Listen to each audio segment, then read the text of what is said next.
Okay guys, talking about some takedowns. So basic takedowns, there's many variations of a double leg takedown.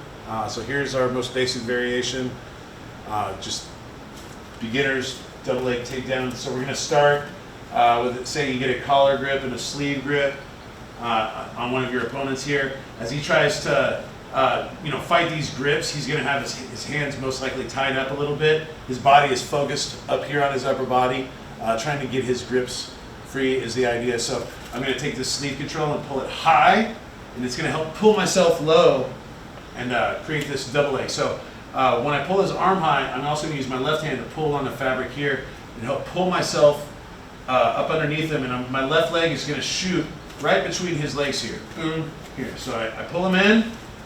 My head comes to the side of his belt here. I'm going to keep my shoulders shrugged high and grab right behind his knees here. My back leg at this point, as I start to push into him and lift, my back leg comes to the front. And now I can lift his leg and get the angle on him. And so that my left hand here is blocking his knee as I drive at the ankle into the dome. Okay? So very basic, single leg takedown in the gi. Collar control, sleeve control, and we're going to yank and pull high to make our entry here. So I yank and pull high, I make my shuffle in, connecting my shoulder right to his belt, my head right to his hip, my shoulders high, grabbing behind the knees, my back leg comes to the front. I'm blocking his knees here, pitching them together, and I just drive into him to dump him. This is a non-committal takedown. I'm not trying to go to the ground with him in this variation.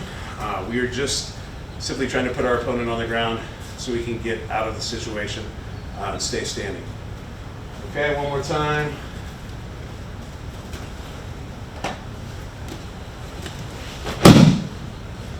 Okay guys, so a second way that we learn the double leg here is with an actual penetration step. So this is a full committal double leg takedown, which means, when I say full committal, it means I'm committing to going to the ground with my opponent.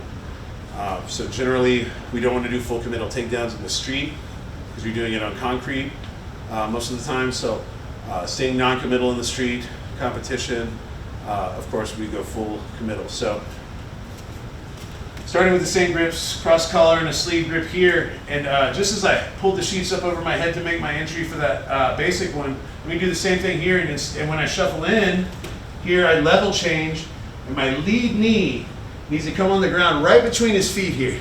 So I'm trying to penetrate my lead knee in between his legs, so we call this a penetration step. I'm pulling his hands high, and I drive down and shoot this lead knee down, and it makes a penetration at his hips. My knee comes down, my back foot came forward. I've still got his sleeve here until I turn into him and grab his legs and pick him up for the dump. Once he's on the ground, I want to go ahead and pass to a nice position into side control. So, once again, we're going to grip up. We're going to do, I'll bring my weight up and yank, and then pull myself low, penetrate, bring the back leg to the front. I got to drive with my shoulders and my head against his belt here, pinching his knees, putting him down, and then we got to pass to side control. Okay, we don't want to just stop once the takedown is complete. You always want to move into a better position. So, last one. So, bring my weight up. As my weight comes up, I'll yank and pass. Okay, guys, last one. Here we swim into the body lock. Control high with the body lock, get his energy up. Maybe get him stepping back or forwards works. Then we drop. My forehead goes right to his sternum. My hands block right behind his knees, and I'm going to push, explode forward here. Passing here, you can follow them to the ground or not on this one. So one more time, I'll show you what you might want to do if you kept standing here, and then trying to get to a good position.